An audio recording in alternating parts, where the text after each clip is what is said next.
Welcome back to our second hour here at World Crisis Radio. Now, this past Saturday, we had the rally of the AFL-CIO at the Lincoln Memorial. This was largely a pro-Democratic Party, pro-Obama rally. Let me just mention a couple of things about it. First of all, the size of the AFL-CIO rally was approximately the size of the Glenn Beck rally. Might have been a little bit less, might have been a little bit more. I think it's probably a little bit more, but still, this is a sad commentary on the AFL-CIO because they have all those unions, right? They've got the teachers' unions, the International Brotherhood of Electrical Workers, the Communications Workers of America.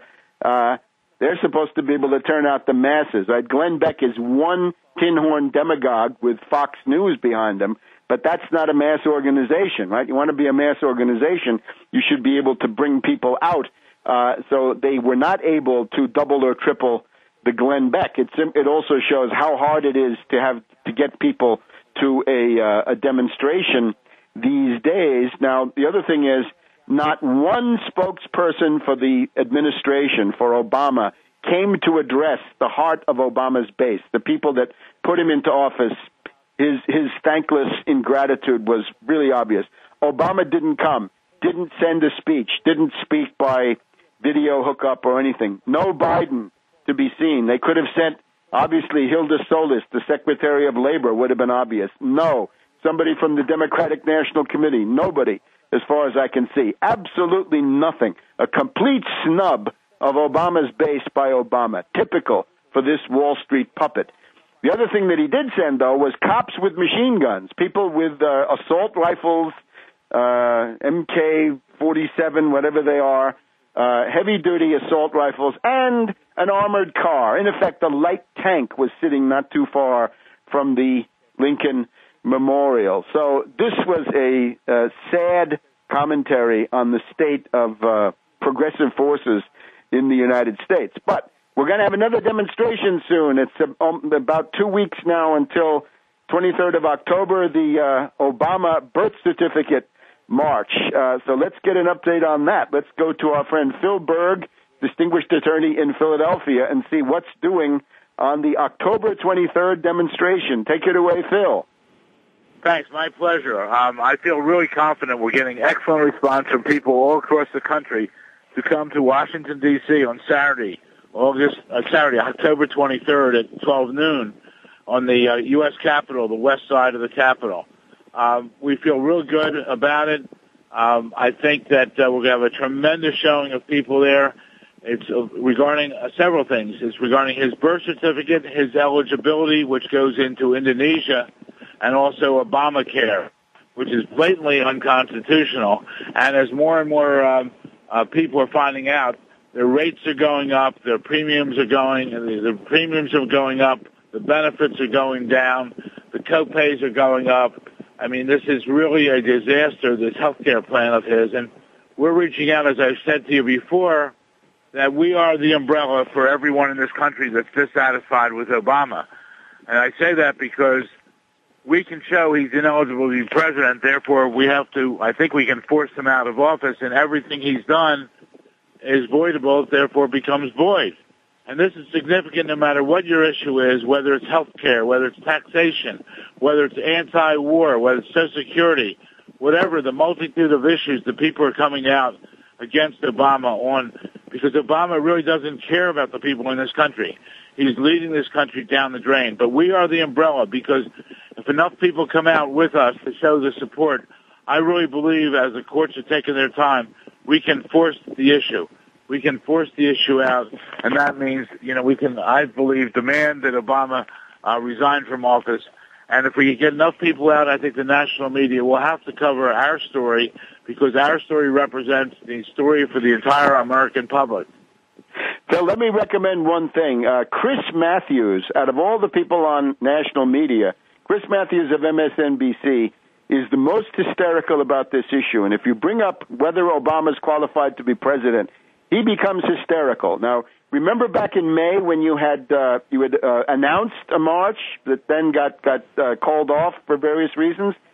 Just in the interval between your announcement and the calling off, Chris Matthews had already begun to talk about the idea of a march on Washington concerning Obama's eligibility for the presidency. So I would make sure that you send a release to Chris Matthews, try to call him up, offer to be on his show, because he will respond. He just can't control himself.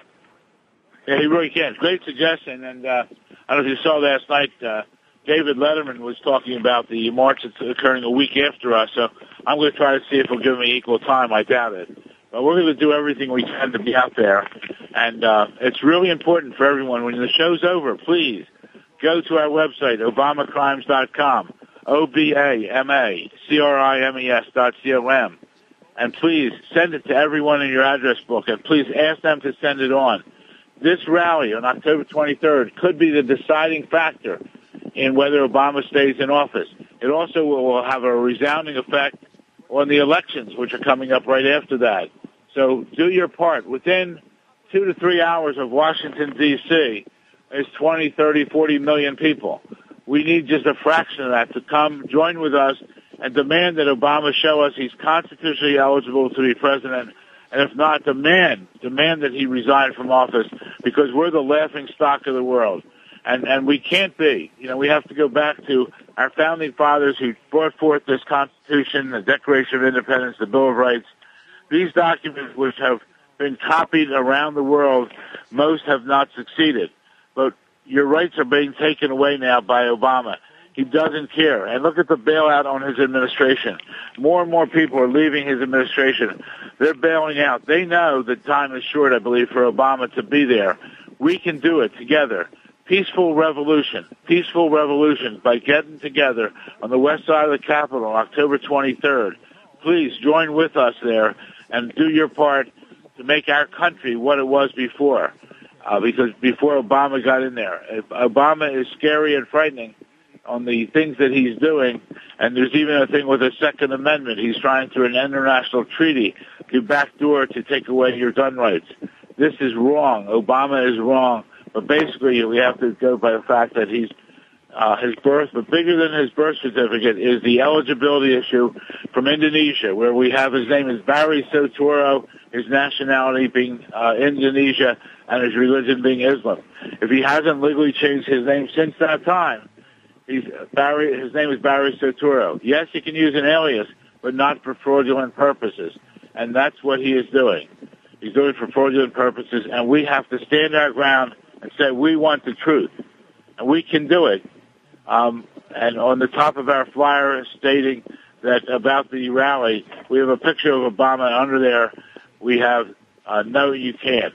You can't continue doing what you're doing to us. We will not put up with it. We will not tolerate it. It's so essential. October 23rd, Washington, D.C., the west side of the Capitol. Please join with us. This is essential for the betterment of our nation. And certainly anybody's interested in progressive causes. I think this AFL-CIO demonstration proved it again. Obama is the gravedigger of all the progressive causes, right? Whatever you were interested in 2007, 2008, impeaching Bush Cheney, stopping the wars, doing something about rendition, about black sites, about predator drone assassinations around the world, right? Obama essentially means that all of those causes are dead ducks. He didn't deliver card check for the unions. He is smashing the teachers' unions. He's the greatest union buster of all time. He's a warmonger, a union buster, and a Wall Street puppet. And the only way to have progressive causes survive is to dump Obama. Get him out of there. We'll see you soon, Phil. Come back next week. Give us another progress report. And we're all looking forward to the 23rd of October. Thank you. We'll be back in a minute on World Crisis Radio.